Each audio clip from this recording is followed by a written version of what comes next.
Anak-anak, tahukah engkau bahwa engkau sedang menyembah Allah yang sejati? Tahu dari mana kalau engkau menyembah Allah yang sejati atau Allah yang palsu? Nah, Alkitab menyatakan bahwa Allah yang sejati adalah Allah yang hidup. Allah yang hidup yang menciptakan langit, bumi, dan seluruh isinya. Bukan Allah yang diciptakan dari pikiran manusia.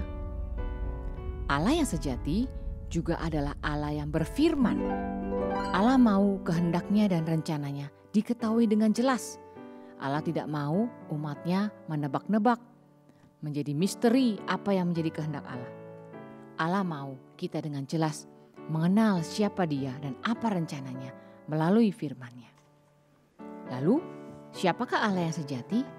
Allah yang sejati ternyata juga Allah yang sanggup menjaga firman-Nya tidak terpecah-pecah, tidak terpotong-potong, tidak hilang, dan kemudian bisa disatukan menjadi satu kumpulan yang indah. Sehingga kita mendapat firman Allah secara lengkap. Nah, itulah Allah yang sejati, Allah yang hidup, Allah yang berfirman, dan Allah yang senantiasa menjaga firman-Nya utuh dan diterima oleh umatnya. Kalau begitu, Allah berfirman sejak kapan? Alkitab mengatakan bahwa Allah berfirman sejak mulanya. Pada waktu menciptakan langit dan bumi, Allah menyatakan firman-Nya. Dari firman-Nya, Allah menciptakan segala sesuatu. Allah menciptakan seluruh alam ini dengan kekuatan firman-Nya yang indah. Allah mau supaya kita tahu bahwa firman-Nya betul-betul bisa diandalkan. Firman-Nya membuat dari yang tidak ada menjadi ada. Dan firman-Nya adalah firman yang berharga. Lalu Allah menciptakan Adam dan Hawa sebagai manusia pertama. Dan Allah tidak mau Adam dan Hawa tidak mengerti apa yang menjadi rencana Allah. Maka Allah berfirman kepada Adam dan Hawa. Allah mau manusia tahu apa yang harus mereka kerjakan di dalam dunia ini. Lalu apakah Allah hanya berfirman kepada Adam dan Hawa? Tentu tidak. Allah menyatakan firman-Nya kepada umat Allah. Kepada keturunan Adam dan Hawa, Allah menyatakan firman-Nya.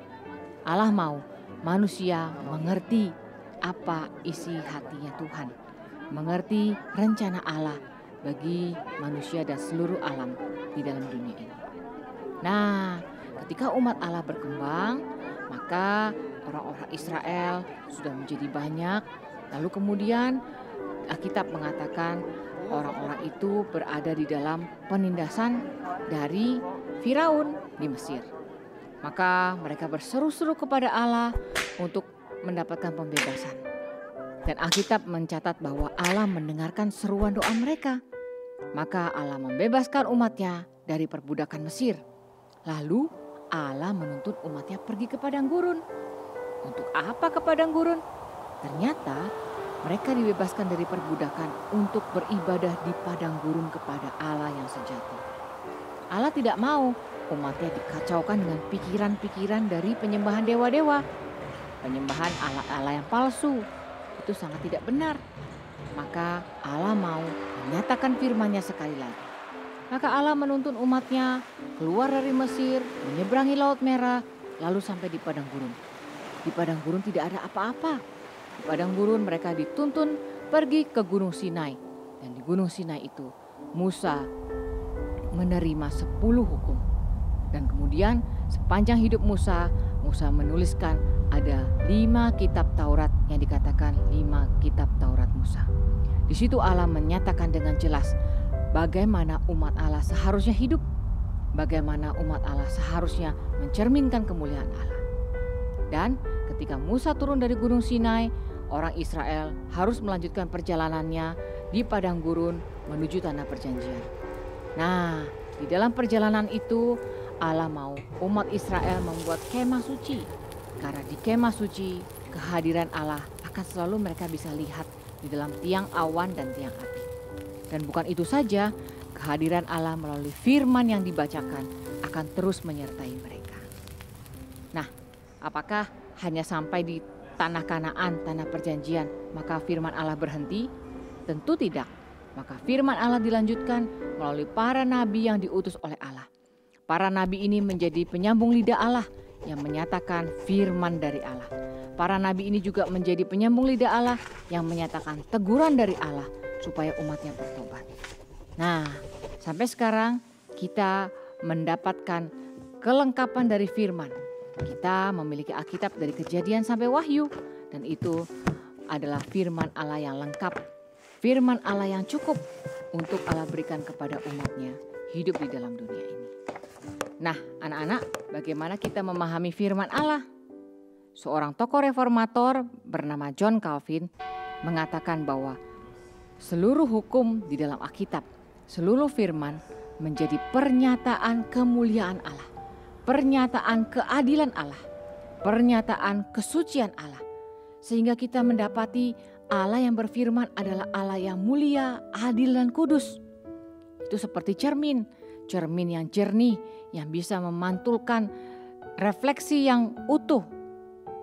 Sehingga orang yang bercermin akan mendapati kalau dirinya atau wajahnya ada kotoran, cermin yang baik akan memantulkan dengan jernih.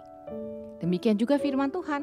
Waktu kita membaca firman Tuhan, kita akan segera mengetahui, wah, Allah begitu mulia, Allah begitu kudus, Allah begitu agung, dan aku begitu cemar, begitu penuh dosa, begitu penuh kekurangan. Maka dari situ kita mengetahui bahwa kita sangat memerlukan Tuhan, sangat memerlukan Allah dan firman-Nya. Lalu hal kedua, firman Allah sangat berguna untuk menjadi penahan dari dosa di dalam masyarakat. Allah mengatakan, jangan membunuh, jangan berzina, jangan mencuri. Nah, lalu juga di Alkitab dikatakan bahwa hukuman akan dosa-dosa itu begitu berat. Nah, ini membuat masyarakat mempunyai penahanan sehingga tidak semua orang berani berdosa. Dan masyarakat akan dijaga lebih baik. Masyarakat tahu kalau mereka melakukan kejahatan, maka ada pengadilan Allah yang akan tertimpa kepada mereka.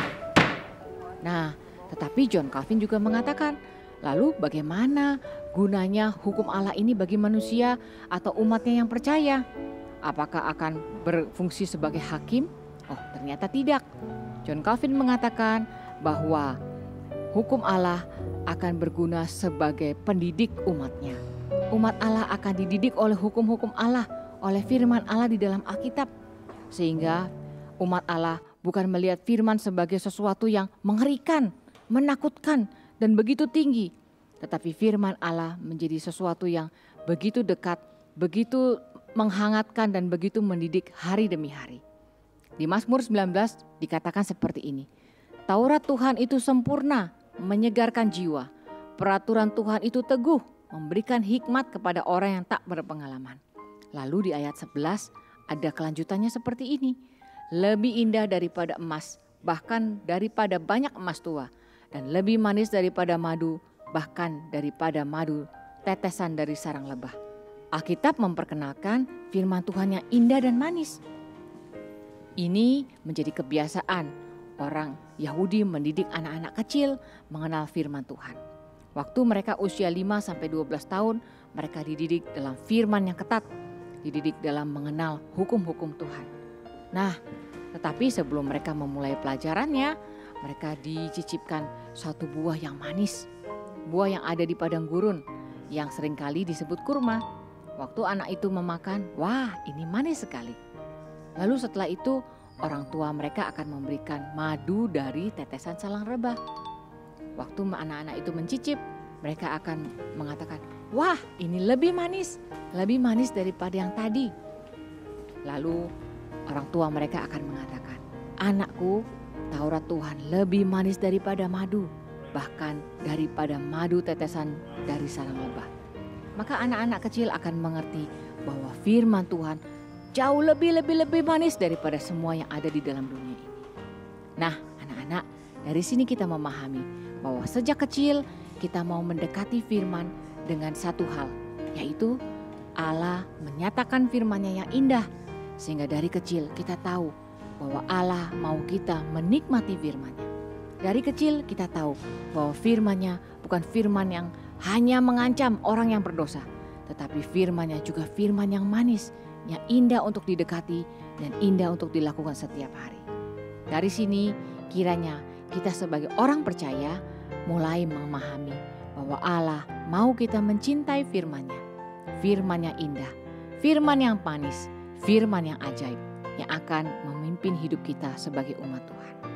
Nah, anak-anak, kiranya Allah menyertai kita semua, menyertai engkau dan saya untuk mencintai firman-Nya. Karena Taurat Tuhan itu sempurna, menyegarkan jiwa. Peraturan Tuhan itu teguh, memberikan hikmat kepada orang yang tak berpengalaman. Lebih manis daripada madu, bahkan daripada madu tetesan sarang lebah. Kiranya kita semua belajar mencintai firman Tuhan sejak kita muda, supaya seumur hidup hati kita terpikat oleh firman, pikiran kita dibentuk oleh firman, dan hidup kita menjalankan firman-Nya. Amin. Tuhan memberkati kita semua.